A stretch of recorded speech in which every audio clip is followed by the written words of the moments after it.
오늘은 다니엘서 6장 28절 말씀을 중심으로 해서 다니엘의 형통이라는 제목으로 함께 살펴보고 은혜를 나누도록 하겠습니다. 오늘 보면 28절에 보면 이 다니엘이 다리오 왕의 시대와 바사 사람 고레스 왕의 시대에 형통하였더라, 이렇게 말씀이 기록이 되어 있습니다. 우리 믿는 신자들도 이 형통이라고 하는 단어를 참 좋아해요. 삶이 형통했으면 좋겠다. 내가 형통한 사람이 되었으면 좋겠다. 그래서 우리가 형통이라고 하는 이 단어를 참 즐겨 쓰기도 하고 중요하게 생각을 하는데요.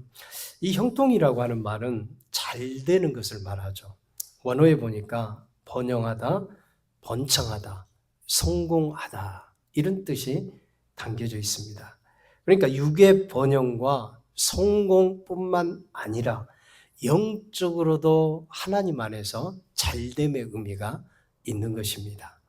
저는 이걸 종합해서 함축적으로 오늘 개역개정판에 번역된 대로 형통이라고 하는 단어를 부르도록 하겠습니다. 그래서 오늘 본문에 나오는 이 다니엘의 형통을 보면 우리가 신앙인으로서 믿음 생활을 하면서 어떤 믿음을 갖고 신앙생활을 하고 살아야 되는지를 이 본문을 통해서 우리에게 가르쳐주고 있습니다. 다니엘은 사실 멸망당했던 유대 민족이고 포로였습니다. 유다가 바벨론에 의해서 멸망을 당하죠. 그럴 때 바벨론의 1차로 포로로 끌려간 사람이 이 다니엘이에요. 그때 다니엘의 세 친구였던 사드락과 메삭과 아벳느고도 동일하게 왕족과 함께 귀족들과 포로로 끌려갔어요. 그 중에 한 명이 이 다니엘이라고 하는 사람입니다. 그래서 다니엘은 포로기였기 때문에 노예 그리고 종 그런 신분이나 마찬가지였죠. 당시 전쟁의 포로가 된다고 한다면 얼마나 이 포로의 신분이 비참했습니까? 종처럼 노예처럼 끌려가서 죽어도 모르는 그런 비참한 신세인 것이죠. 그런데 오늘 본문에 보니까 다리오 왕의 시대와 고레스 왕의 시대에 형통하였다, 이렇게 말씀이 기록이 되어 있어요. 누가 형통했다고 말씀합니까? 다니엘이 바로 다리오 왕의 시대와 고레스 왕의 시대에 형통하였더라, 이렇게 말씀합니다. 다니엘은 BC 605년 바벨론에 끌려와서 BC 536년 티그리스강 기슭에서 이 마지막 환상을 보면서 거의 바벨론에서 70년을 산 사람이에요. 그런데 오늘 본문에 보니까 다리오 왕과 고레스 이 두 왕을 거치면서 정말 형통한 사람으로 살았다고 하는 것을 오늘 본문에서 증거를 해주고 있습니다. 포로의 신분이었지만 그 포로의 신분의 벽을 넘어서 그 다리오 왕 시대 그리고 고레스 왕이 통치하는 그 시대 다니엘이 나라를 다스리는 그리고 번영을 이루는 형통한 사람이 되었다고 말씀합니다. 그럼 다니엘의 형통한 비결이 어디에 있었을까요? 저는 두 가지로 생각을 해보고자 합니다. 첫 번째는 다니엘은 세상과 섞이지 않는 믿음을 가지고 있었어요. 다니엘은 세상과 결코 섞이지 않는 한결같은 믿음을 가지고 있었던 것입니다.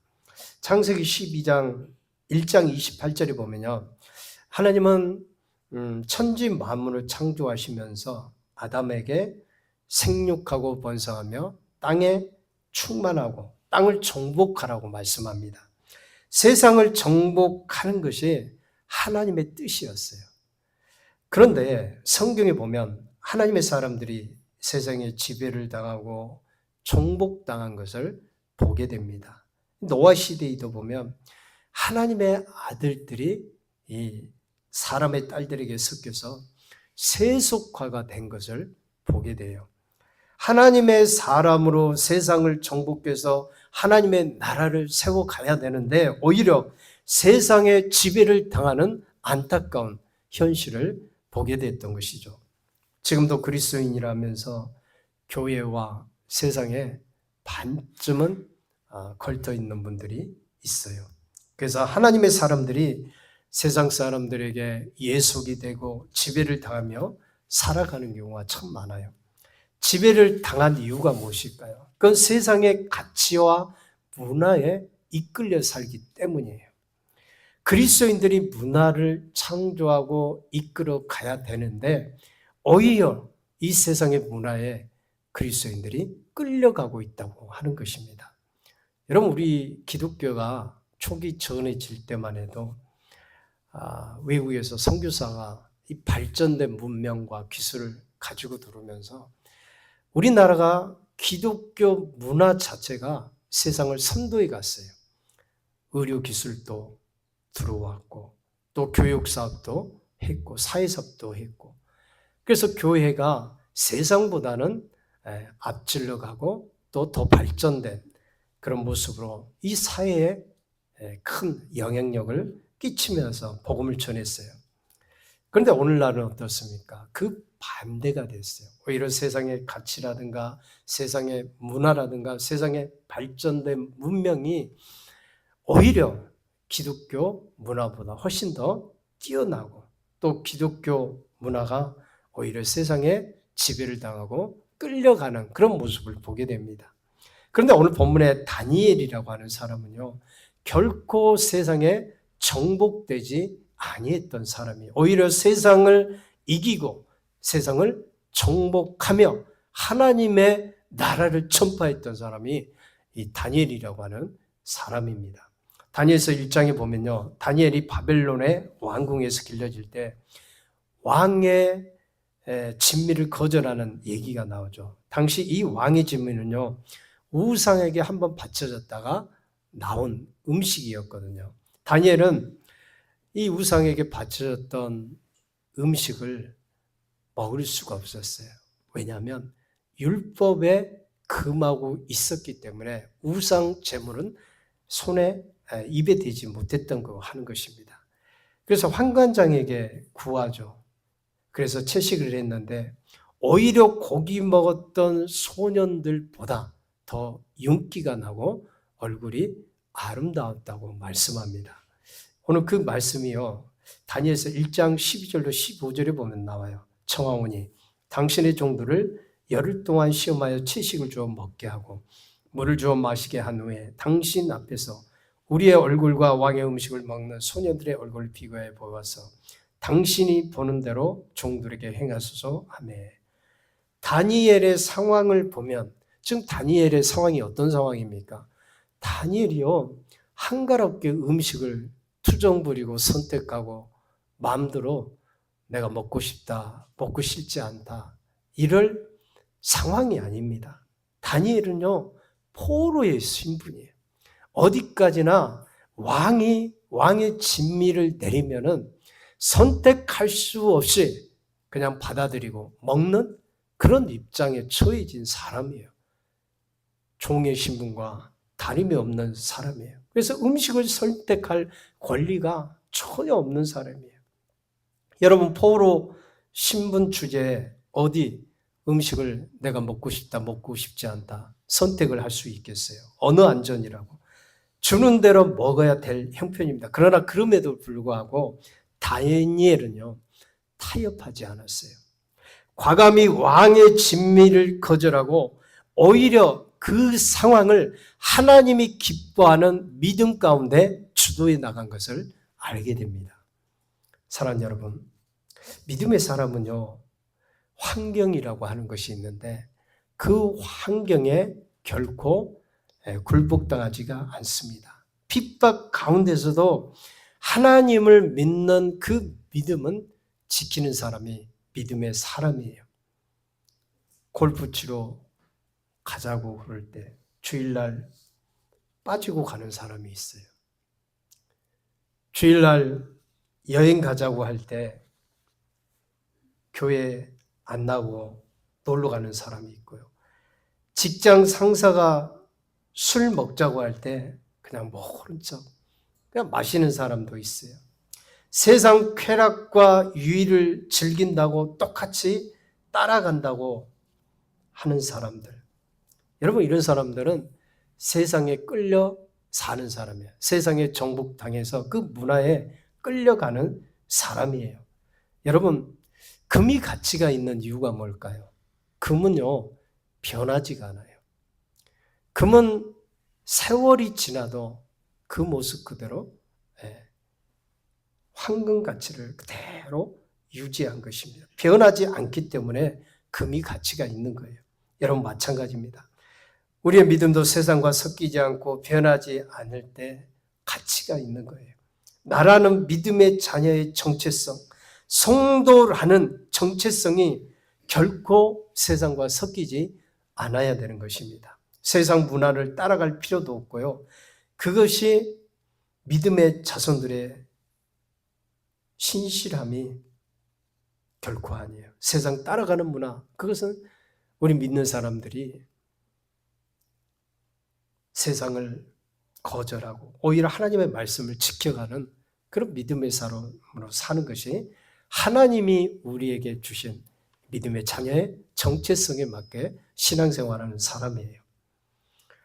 디모데후서 2장 20절로 21절에 보면 큰 집에는 큰 그릇과 은그릇뿐 아니라 나무 그릇과 질그릇도 있어 귀하게 쓰는 것도 있고 천하게 쓰는 것도 있나니 그러므로 누구든지 이런 것에서 자기를 깨끗하게 하면 귀히 쓰는 그릇이 되어 거룩하고 주인의 쓰심에 합당하며 모든 선한 일에 준비함이 되리라.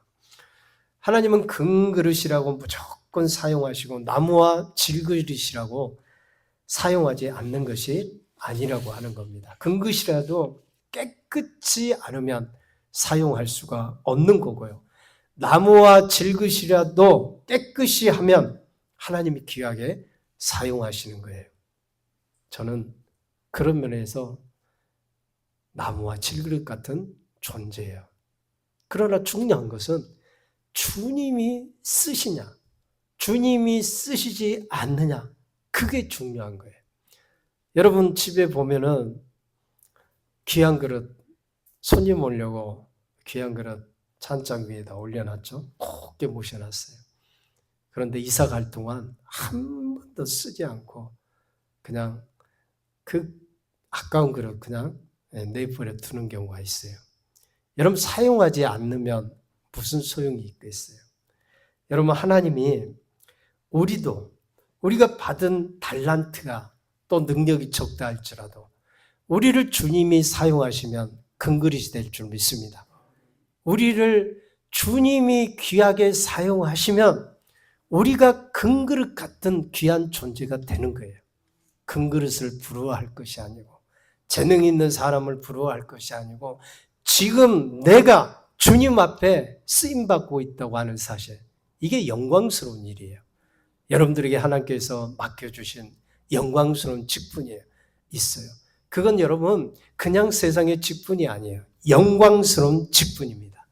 주님께서 맡겨주셨기 때문에 영광스러운 직분이라고 말씀하는 것입니다.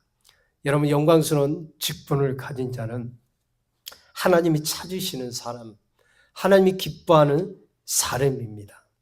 그렇기 때문에 우리가 기독교인으로서 세상 가치를 따라서 살 필요가 없는 것입니다. 요즘 보면 세상 가치, 그런 문화들이 홍수처럼 정말 밀려 들어오고 있어요. 그러나 그럼에도 불구하고 우리는 노아처럼 다니엘처럼 세상이 썩어지고 부패하고 세상 가치로 이 세상을 판단하고 평가한다 하더라도 우리는 하나님이 주신 그 귀한 믿음 가운데 하나님을 사랑하고 경외하는 믿음으로 살아가야 될 줄 믿습니다.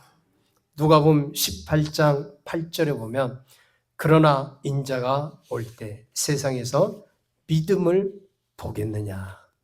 믿음 있는 자는요 결코 세상과 섞이지 않아요.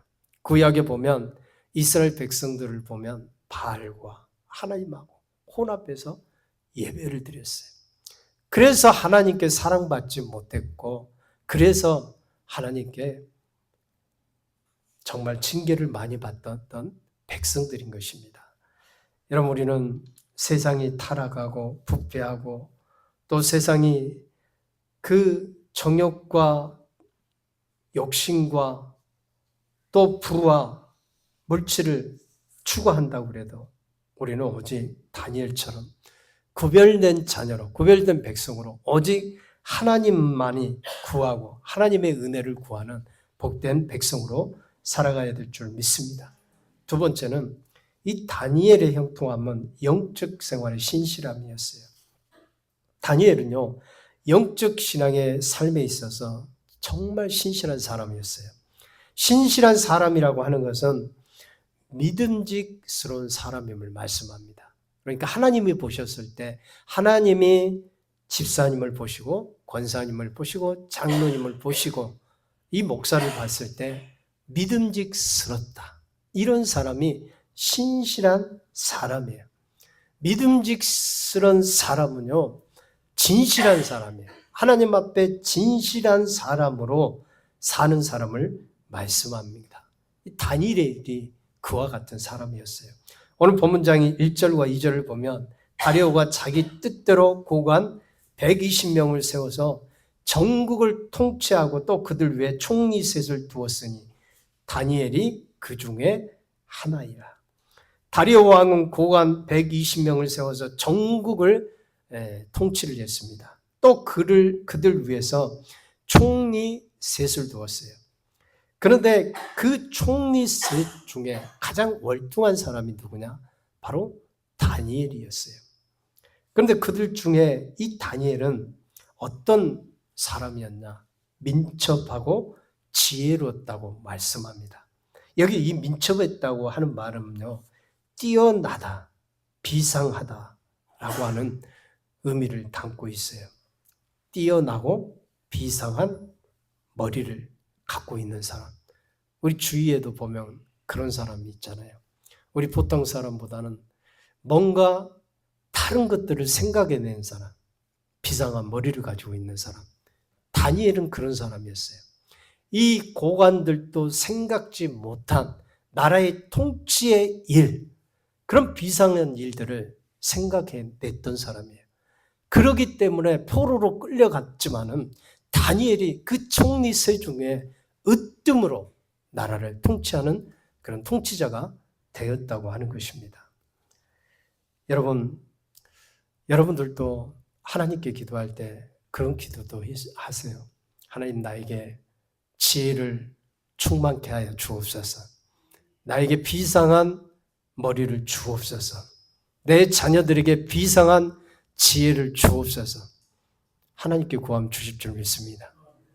지혜도 하나님이 주시는 거예요. 총명도 하나님이 주시고 꿈의 해석도 하나님께 있는 것입니다. 하나님이 세우시고 하나님이 주시면 높아지게 돼 있어요.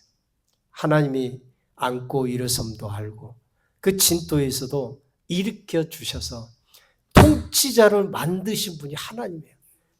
여러분, 다윗이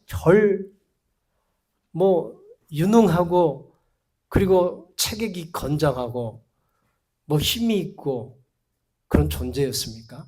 아니에요. 다니엘은요, 그 2세의 아들 중에 가장 미천한 자였어요. 이 체격도 왜소하고 오직 했으면 들에 나가서 그냥 양이라고 치고 심부름이나 하라고 그랬을 거예요. 근데 하나님이 다니엘을 택하시고 다니엘에게 지혜와 총명을 주시자 다니엘이 이스라엘의 통치자가 된 걸 믿으시기 바랍니다. 하나님의 지혜, 하나님의 능력, 하나님의 권능이 임하면은 하나님이 쓰시는 귀한 사람이 되는 것입니다. 자, 3절에 보면요, 다니엘은 마음이 민첩하여 총리들과 고관들 위에 뛰어남으로 왕이 그들을 세워 전국을 다스리게 하고자 한지라. 다니엘은 민첩해서 총리들과 고관들 위해 뛰어났다고 말씀합니다. 뛰어났다고 하는 것은 다니엘이 다른 고관들보다 훨씬 더 으뜸이었다고 하는 걸 말하는 거예요. 비교가 안 될 정도로 지식이나 지혜나 그리고 판단 능력이라든가 이런 것들이 비교가 되지 않을 정도로 다른 고관들보다 훨씬 뛰어난 그런 지혜와 총명을 가지고 있었다고 하는 거예요. 여러분, 마찬가지입니다. 우리가 하나님을 섬기면서 우리가 하나님을 알고 신앙생활을 하는데 정말 우리도 하나님이 주신 그 지혜를 받았으면 좋겠어요. 지혜를 받고 그 비상한 재주가 있고 그런 능력이 있으면은 세상에 함부로 못하잖아요. 저 사람은 참 뭔가 비상한 사람이다. 함부로 하지 못해요. 그래서 이 비상한 능력과 지혜는 하나님으로부터 오는데 하나님이 다니엘을 귀하게 사용을 했어요. 하나님 나라를 위해서 귀하게 사용했는데 바로 다니엘서 1장 17절에 보면 이렇게 말씀합니다. 하나님이 이 네 소년에게 학문을 주시고 모든 서적을 깨닫게 하시고 지혜를 주셨으니 다니엘은 또 모든 환상과 꿈을 깨달아 알더라. 그 바벨론의 엄청난 나라, 나중에는 메데아 바사, 이 페르시아가 이제 됐는데 그런 엄청난 이 나라를 다스리는 통치자가 된다고 하는 거. 여러분 마음이 우둔해서 통치자를 할 수가 있을까요? 대통령 하려고 해도 머리가 똑똑해야 돼요. 우둔하면 판단하지 못합니다. 리더는 그 리더십이 있어야 돼요. 나라를 끌고 가는 능력과 지혜와 사람을 등용하는 그 인재를 골라서 쓰는 그런 능력도 있어야 돼요. 다니엘은 이런 모든 것들을 다 갖추고 있었던 거예요. 그런데 이런 지혜가 어디에서 왔나? 하나님으로부터 왔다고 하는 거예요. 하나님으로부터 부어졌다고 하는 거예요. 자, 1장 17절에서 분명히 말씀하잖아요. 이 네 소년에게 학문을 주었다. 서적을 깨닫게 하셨다. 지혜를 주셨다. 다니엘은 모든 환상과 꿈을 깨달아 알았다. 이 놀라운 지식과 지혜와 은혜, 이 육의 것과 그리고 하늘의 신령한 형이사학적인 인간이 깨달을 수 없는 영역까지 하나님이 지혜와 환상, 이 놀라운 그 하늘의 비밀들을 깨닫게 해 주신 것이에요. 여러분들도 하나님이 지혜 주시고 깨닫는 은혜가 있으시길 주의 이름으로 축원드립니다. 하나님이 주시지 않으면 깨달을 수가 없어요. 하나님이 주시기에 깨달아지게 하는 것이고 꿈도 해석하고 환상도 해석을 하는 것이에요. 그래서 다니엘은 이 느부갓네살 왕의 시대부터 다리오 고레스 왕의 시대에 이르기까지 총리를 지냈던 인물이에요. 그러다 보니까 주위에서 어떤 일이 일어납니까? 시기하게 되죠. 공부 잘하면 주위에서 시기해요. 뭐가 능력이 있는 사람 보고 그리고 잘 살게 되면은 사촌이 땅 사면 논 사면 배 아프다고 항상 내가 똑똑하고 잘나고 뭐가 된 것 같으면은 주위의 사람들이 시기를 해요. 지금 다니엘이 이런 월등한 능력과 지혜가 있었기 때문에 고관들이 옆에서 다니엘을 시기를 해요. 그리고 중상 모략을 합니다. 그래서 법령을 만들어서 앞으로 어느 신에게나 또 사람에게 뭐 절을 하면은 사자굴에 넣는다고 법령을 만들었어요. 여러분 이 얘기가 무슨 얘기입니까? 다니엘을 제거하기 위해서 이 고관들이 이 사악한 무리들이 꾸민 것이죠. 그래서 사자굴에 넣겠다.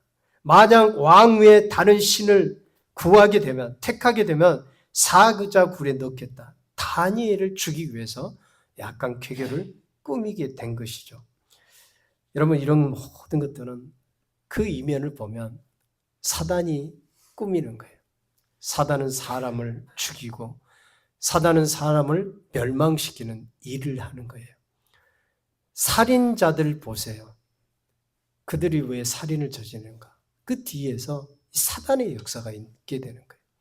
왜 여러분 막 분노하고 왜 화가 평상시 그렇게 부드러운 사람이 분노하고 폭력을 가하고 그리고 사람을 죽이고 그 이면에 보면은 이 사단의 역사가 있다고 하는 거예요. 여러분, 그래서 우리는 기도하지 않으면 안 됩니다. 기도해야 그 사단의 능력을 제압할 수가 있는 것이에요. 여러분, 귀신도 기도하지 않으면 우습게 본다니까요. 집사라고요? 목사라고요? 아니에요. 목사 타이틀이 있다고 그래도 기도하지 않으면 귀신이 우습게 하는 거예요. 그래서 우리가 기도하는 것이 필요고 기도를 통해서 다니엘처럼 하나님의 지혜와 능력을 받는 것이 필요해요. 그런데 오늘날은 너무나 많은 사람들이 영적인 잠을 자고 있어요. 신앙생활에 잠을 자신 분들도 너무 많아요. 사회가 이렇게 흘러가기 때문에 똑같이 그게 편승해서 기도도 하지 않고 신앙생활도 엉망으로 하는 분들이 참 많아요. 이게 안타까운 거죠. 우리 영혼에 도움이 돼 유익해야 되는데 우리 영혼이 그런 세속의 물결에 흘려 떠내려간다고 하는 거예요. 기도로 서 있지 않고 우리가 영적으로 서 있지 않으면 우리 영혼도 망하는 인생이 될 수도 있는 거예요. 그래서 다니엘 보세요. 다니엘은 10절에 보면요. 자, 이렇게 말씀이 기록이 되어 있어요. 이 조서의 왕의 도장이 찍힌 것을 알고도 자기 집에 들어가서는 예루살렘을 향한 창문을 열고 전에 하던 대로 하루 3번씩 무릎을 꿇고 기도하며 그 하나님께 감사하였더라. 다니엘의 신실한 신앙의 모습을 볼 수가 있잖아요. 다니엘을 죽인다고 그랬어요. 사자굴에 넣는다고 그랬어요. 여러분 같으면 어떻게 할 거예요?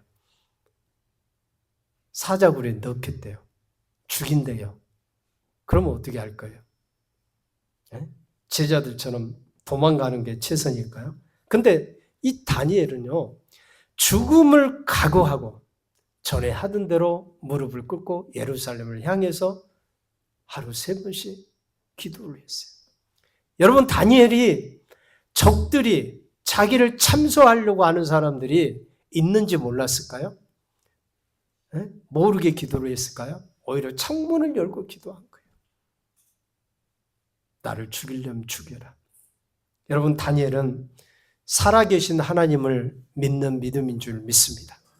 살아계신 하나님, 그 하나님, 나를 보호해 주시는 하나님, 여태까지 나를 인도하시고 나와 함께 하시는 하나님, 그 하나님을 의지하는 거예요. 사람의 힘을 의지한 게 아니에요. 전능하신 하나님, 나에게 능력이 되신 하나님, 그 하나님을 의지한 것이에요.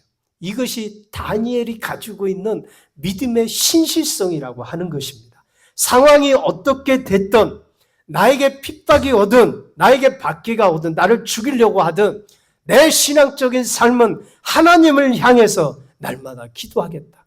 기도로 나아가겠다. 그 기도가 다니엘이 사자굴에 들어갔을 때 사자들의 입을 막으신 걸 여러분 믿으시기 바랍니다. 하나님이 역사하시잖아요. 자기의 목숨을 포기하고 하나님께 기도할 때 하나님이 사자의 입을 막아주시는 거예요. 이게 다니엘의 신실한 믿음이었다고 하는 거예요. 오늘날 사람들은 그렇습니다. 신실하게 하나님을 잘 섬겨야 되는데 때로는 그 신실함이 잃어버릴 때가 있어요. 더 하나님 앞으로 나아가는 믿음, 더 기도하고 더 하나님을 예배하고 전능하신 하나님을 의지하고, 그런데 우리는 인간적인 그 생각이 더 앞설 때가 있어요. 인간적인 그 무엇으로 해결을 하려고 그래요. 그러나 다니엘을 보면은 다니엘은 정말 신실한 하나님의 그런 마음을 가졌던 사람이었어요. 기도로서 모든 걸 해결하려고 했던 사람이에요. 저도 목회를 하면서 여러 고비들이 있었어요. 그 과정에서 이 장애물도 있었어요. 참 장애물이 앞에 있을 때는 얼마나 힘이 듭니까? 낭망도 할 그런 생각들도 들고 절망의 그런 순간들도 들고. 그런데요, 장애물이 있다 할지라도 믿음의 사람은 믿음을 갖고 앞으로 전진하게 되면 하나님이 그 장애물을 치워주더라고요. 인내하고 기도하는 자를 못 당해내요. 인내하고 하나님을 의지하고 기도하는 자를 하나님은 장애물을 치워줘요. 그래서 형통한 길을 열어주시는 거예요.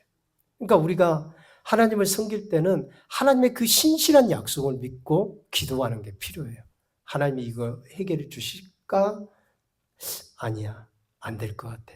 이게 아니고 신실하신 그 하나님을 간절히 찾고 구하고 기도하면 그 간절한 가운데 하나님이 기도 응답을 해주시는 거예요. 성령 하나님이 종을 사용할 때 간절한 마음을 가지고 부족함을 느끼면서 하나님의 지혜를 구할 때 그때 하나님이 역사를 하시더라고요. 근데 내 힘과 내 지혜, 내 학벌, 내가 많은 지식이 있어 그걸로 여러분 사람들이 변화가 되는 게 아니에요.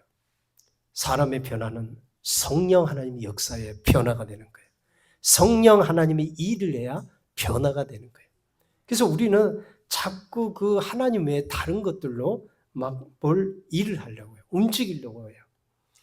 여러분 기도를 통해서 하나님의 마음을 움직이면 하나님이 그때부터 일을 하실 줄 믿습니다. 교회에 부흥하는 것도 마찬가지고 교회가 하나님의 놀라운 일들을 하는 것도 다 마찬가지예요. 우리가 하는 것은 하나님을 의지하면서 기도할 뿐이에요. 그러면 하나님이 일을 하시고 그 모든 일 가운데 하나님이 형통한 길을 열어주시는 거예요. 사자굴에 들어갔지만 일은 누가 하셨어요? 하나님이 하신 거예요. 하나님이 하신 거예요. 그래서 사자들의 입을 막아주셔서 다니엘의 그 자리가 더욱더 든든하게 자리가 빛나게 되었다고 하는 거예요. 여러분 그렇기 때문에 우리가 오늘 이 말씀을 들으면서 정말 다니엘의 그 신실함을 우리가 배웠으면 합니다. 다니엘은 다리오 왕과 고레스 왕의 시대에 잘 나가는 사람이 되었고 명성을 떨치는 그런 인물이 되었습니다. 그런데 그 신앙이 어디에서 왔나? 하나님을 경외하는 신실함에서 왔다고 하는 겁니다. 고난과 시련과 핍박과 어려운 일이 있을지라도 신실하신 하나님을 의지하고 믿음으로 나아가면 하나님이 장애물도 치워주시고 어려운 일도 해결해 주시고 묶여있는 것도 풀어주실 줄 믿습니다. 영적인 이 하늘의 복과 또 땅에 기름진 복이 열릴 수 있기를 주의 이름으로 축원드립니다. 우리 함께 이 시간 기도할 때 하나님 이 시간 다니엘처럼 하나님께 기도로 나아갑니다. 하나님 우리에게 믿음을 더하여 주시고 그 믿음 가운데 역사하시는 하나님의 신실한 능력을 경험하길 원합니다.